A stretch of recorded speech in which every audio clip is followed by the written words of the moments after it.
اگر ایک گلاس ہے، پانی فل تیز آ رہا ہے لیکن گلاس آپ نے الٹا رکھا ہوا ہے، وہ گلاس کبھی بھی نہیں بھرے گا. اس کو دوسری طرح لے لیں، گلاس سیدھا رکھا ہوا ہے لیکن فل بھرا ہوا ہے، اس میں جتنا مرضی پانی ڈال دیں وہ بھرا ہی رہے گا.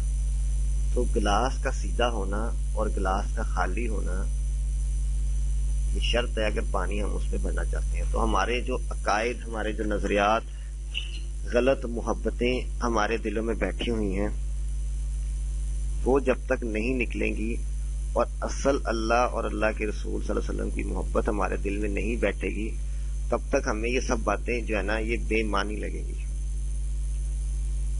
ایک اور شعر بلکہ مجھے یاد آ گیا، انہی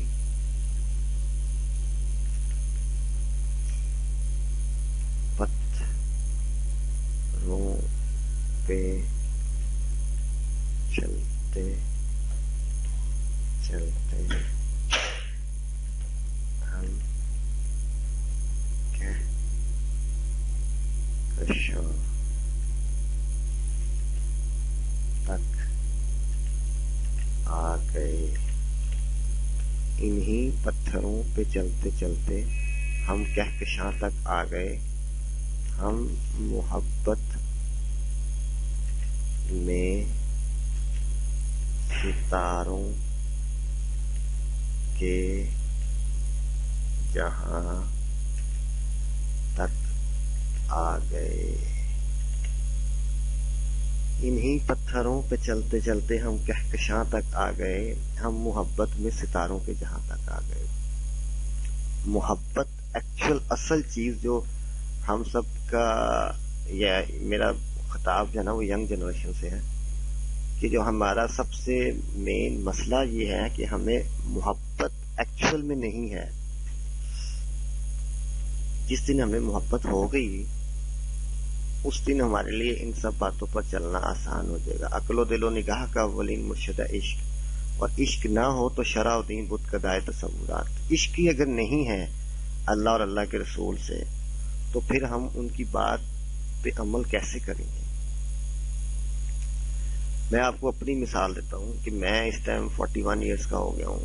تو جب میں اپنے پرائم پہ تھا، یعنی 25 ایئرس کا تھا، تو میں تبلیغی جماعت والوں کے ساتھ گیا، اور والد صاحب نے، بھائیوں نے شفقت فرمائی، انہوں نے گائیڈ کیا.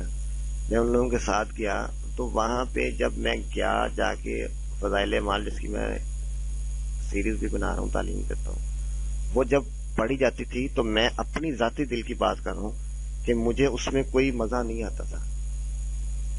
اور کیونکہ گناہ تھے دل میں گناہ تھے، تو مجھے اس کا جو نور ہے وہ محسوس نہیں ہوتا تھا.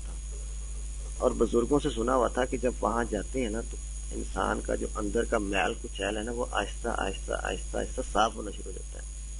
یہ میں آپ کو بائی ہارٹ اپنے دل کی اتھاہ گہرائیوں سے بات بتا رہا ہوں. ایک بات بڑے بھائی نے سمجھائی تھی میرے، کہ جب بھی کوئی بیان ہو یا تعلیم یا جو بھی عمل ہو تو آپ نے وہ پوری دلچسپی سے سننا ہے. یہ بات میں نے ان کی جو ہے نا وہ پلے باندھ لی تھی، بڑے بھائی جو ہے نا میرے. تو تعلیم جب ہوتی تھی، مرتا کیا نہ کرتا کہ مستاق اس کو پراپر سنتے تھے. یہ میں آپ کو اپنی انٹرنل فیلنگز بتا رہا ہوں، میں کسی کا تو نہیں کچھ کہہ سکتا، لیکن آپ کو اپنی انٹرنل فیلنگز بتا رہا ہوں. وہ چیز جو ایکچوئل میں ہونی چاہیے تھی وہ مجھے فیل نہیں ہوتی تھی. لیکن پھر کیا ہوا کہ 1 دن 2 دن 3 دن 4 دن 5 دن 6 دن 7 دن 8 9 10، غالباً وہ ہمارا تھا چلے کے لیے جاتے تھے ہم 1 مہینے 40 دن کے لیے، اور پھر یا اس سے بھی زیادہ دیر کے لیے نا.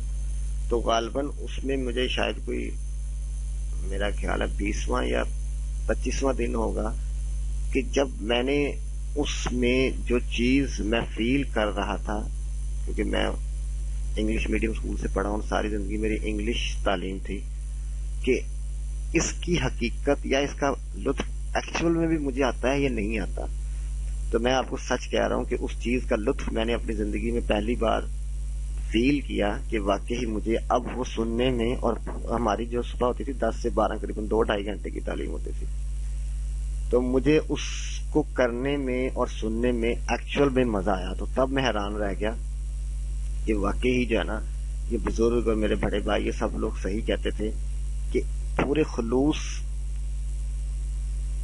کے ساتھ کوئی بھی عمل کیا جائے اور اللہ سے ساتھ ساتھ مانگا جائے کہ اللہ پاک تو مجھے ہدایت اور سیدھا راستہ دکھا دے، تو اللہ پاک کی ذات بڑی بے نیاز ہے، بڑی بے نیاز ہے، وہ اس میں سے راستہ خود بخود نکال دیتی ہے۔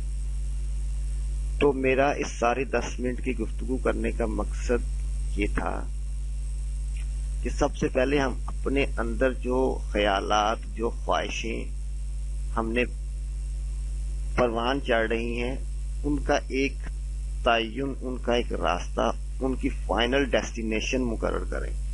جو بھی کام کریں ہم اس کا دیکھیں کہ اینڈ ریزلٹ کیا ہوگا۔ میں نے تعلیم حاصل کر لی، اب اس کا فائنل ریزلٹ کیا ہوگا، میں نے کیا کرنا ہے، نوکری کر لی، اب کیا کرنا ہے۔ سپوز میں آپ کو دوسری طرف لے جاتا ہوں، میں کوئی اتنا مذہبی آدمی نہیں ہوں اور کیا کہتے ہیں دنیا دار ہی رہا ہوں کہ اگر کوئی ڈرامہ دیکھنا ہے یا موویز دیکھنی ہے تو وہ ہم دیکھتے ہی رہتے تھے۔ یا سپوز جب چھوٹے تھے تو ایک دفعہ میں اور میرے سے جو بڑے بھائی ایک دفعہ واپس آئے قصور سے، تو پہلے زمانے میں کیسٹ ہوتی تھی، پتہ نہیں آپ بچوں کو پتا ہوگا نا، تو وہ ٹیپ ریکارڈر ہوتا تھا، اس پہ کیسٹ لگا کے تو گانا سنتے تھے۔ باہر سے ہم قصور سے آئے، تھکے ہوئے، بھوک بھی لگی تھی، تو لیٹ کے نا وہاں پہ ایک سانگ پلے ہوا، وہ میرے لیے نیا ہی تھا۔ وہ سنا، ایک دفعہ سنا، 2 دفعہ سنا، 3 دفعہ سنا، مطلب وہ بہت اچھا لگ گیا۔ اب وہ جب اچھا لگ گیا تو اس کے بعد دل کرے کہ اس کو بار بار سنے جائے۔ میں آپ کو اپنی زندگی کے پرسنل ایکسپیرینس سے بتا رہا ہوں کہ جو چیز اچھی لگے یا جس چیز کا من کرے، جس چیز کا دل کرے، اس وقت یہ کرتے تھے کہ اس کو پھر سنتے ہی رہتے تھے، اتنا سنتے تھے کہ سن کے سن ہو جاتے تھے۔ لیکن جب میں نے ان ساری باتوں سے اخذ کیا کہ ہر لذت،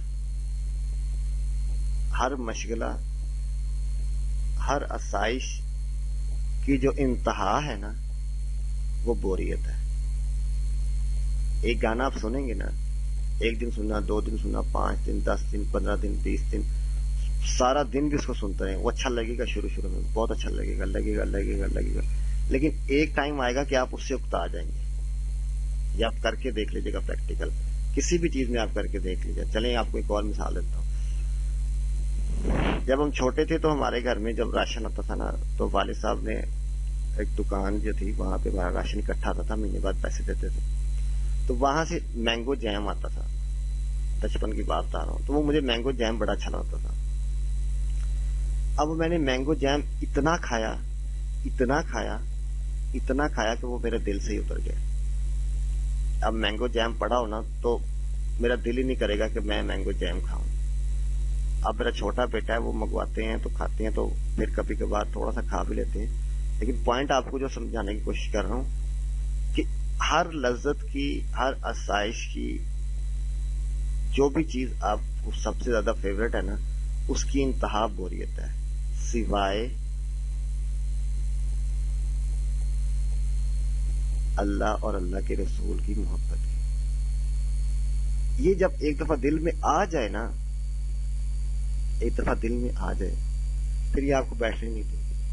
پھر آپ کا دل کرے گا کہ جو اللہ تعالیٰ نے نور میرے اندر بھر دیا ہے وہ دوسرے لوگوں میں بھی منتقل ہو جائے، لیکن اس نور کے آنے کا ذریعہ جو ہے نا، وہ سب سے پہلے جو ہے نا، وہ اس ذات سے عشق ہونا۔ آج کی لاسٹ بات آپ کو بتاتا ہوں، پھر ہم نیکسٹ ایپیسوڈ میں ڈسکس کریں گے کہ کسی سے پوچھا گیا کہ عقل کی انتہا کیا ہے، بلکہ کسی سے کیا، میں آپ کو بتا ہی دیتا ہوں۔ علامہ اقبال کا شعر ہے، آپ نیٹ پہ سرچ کر سکتے ہیں کہ عقل کی انتہا کیا ہے، یعنی عقل کہاں جا کے حیرت اس کی بس ہو جائے گی۔ تو بتانے والے نے بتایا کہ عقل کی انتہا ہے حیرت، یعنی میں اگر اپنی زندگی کا نچوڑ، جو میرے پاس کوسچنز ہیں، ہر بندہ کوئی نہ کوئی نتیجہ اخذ کرتا ہے، وہ میں کسی ایک پرسن کے آگے وہ سوال ڈالوں اور وہ اس کو میری عقل کے مطابق جواب دے دے تو میں حیران ہو جاؤں گا کہ یار اس کو یہ کیسے بات پتہ لگی ہے۔ اس مین کہ اس بندے نے بھی اتنی ہی ڈائی 8 ایفرٹ کی ہے، وہ بھی اس جس پوائنٹ آف ویو کو میں سوچ رہا ہوں اتنا ہی زیادہ اس نے سوچ چکا ہوا ہے. تو عقل کی انتہا ہے حیرت. پھر پوچھا کہ حیرت کی انتہا کیا ہے؟ تو انہوں نے کہا کہ حیرت کی انتہا یہ ہے کہ عشق، یعنی جب کوئی پرسن آپ نے جو چیز پوچھی تھی اس سے، یا جو کام آپ ایکسپیکٹ کر رہے تھے کہ اس کا یہ آنسر آنا چاہیے، وہ آ جائے تو پھر آپ کو اس بندے سے عشق ہو جائے گا. پوچھے گا پھر عشق کی انتہا کیا ہے؟ انہوں نے کہا عشق کی کوئی انتہا نہیں ہے. تو انہوں نے کہا کہ آپ نے اپنے خود سے شعر میں کہا ہوا ہے علامہ اقبال سے کہ تیرے عشق کی انتہا چاہتا ہوں. تو علامہ اقبال نے کہا آگے سے میں نے یہ بھی تو لکھا ہوا ہے کہ میری سادگی دیکھ کیا چاہتا ہوں. یعنی عشق کی کوئی انتہا نہیں ہے. تو میرا سارا آپ کو 15 منٹ کی ڈسکشن کا بتانے کا فوکس اور مقصد یہ تھا کہ سب سے پہلے ہم اپنے اندر جھانکیں، رات کی تنہائی میں بیٹھ کے یہ سوچیں کیا واقعی ہی ہمیں اللہ اور اللہ کے رسول سے عشق ہے. اگر تو جواب نہیں میں آتا ہے تو پھر سرچ کریں، ڈھونڈیں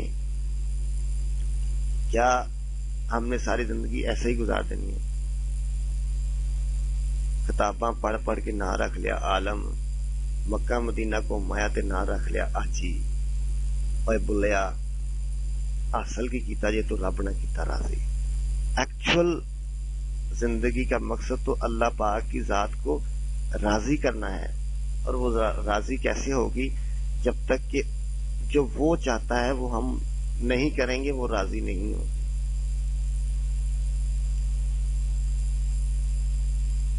تو سب سے پہلے اپنا احتساب جو ہے نا وہ ضروری ہے.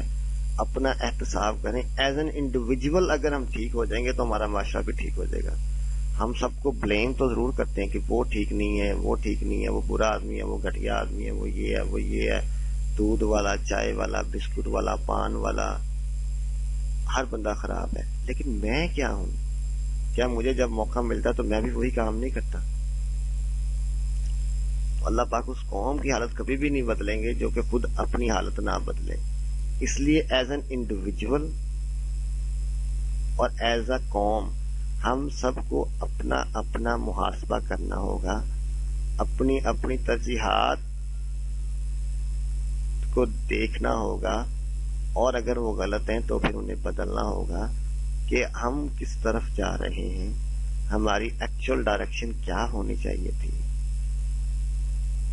یہ 2 شعر جو ہے نا یہ آپ کو محبت کی پٹری پر چلانے کے لیے جو ہے نا میں نے سٹارٹنگ میں آپ کو پڑھ کے دیے. اب اس شعر کو دوبارہ سمجھیں کہ عقل و دل و نکاح کا اولین مرشد ہے عشق. اس کو ذرا آپ مجازی معنوں میں سمجھیں کہ ایک لڑکی سے آپ کو عشق ہو جائے، عقل بھی گئی، دل بھی گئی، نگاہ بھی گئی، عشق ہے. اب آپ کے لیے کتنی عجیب ہے گناہوں کی جستجو بھی اقبال. ایک شعر آپ کو اور سناتا ہوں کہ کتنی عجیب ہے گناہوں کی جستجو بھی اقبال، کہ نماز بھی جلدی میں پڑھتے ہیں پھر سے گناہ کرنے کے لیے. گناہوں کی جستجو اتنی زیادہ ہے کہ ہم اپنے آپ کو بھی دھوکہ دے رہے ہیں، اپنے پیدا کرنے والوں کو بھی دھوکہ دے رہے ہیں. اللہ پاک کی ذات نے ہمیں پیدا کیا ہے، اس پیدا کرنے والے کو بھی ہم دھوکہ دے رہے ہیں. تو خدارا خدارا خدارا اپنا احتساب کریں، اپنی ذات سے اپنا احتساب شروع کریں. جس دن آپ نے احتساب کرنا شروع کر دیا اس دن سے جو ہے نا آپ کے اندر کی کایا پلٹنا شروع ہو جائے گی. اور جب آپ کے اندر کی کایا پلٹنا شروع ہو جائے گی تو پھر سب چیزیں، ساری دنیا آپ کو اچھی لگنا شروع ہو جائے گی. اور پھر آپ اپنے لیے، اپنے مذہب کے لیے، دین اسلام کے لیے، پاکستان کے لیے، اللہ اور اللہ کے رسول کے لیے کچھ کرنے کا جذبہ آپ کے اندر پیدا ہو جائے گا.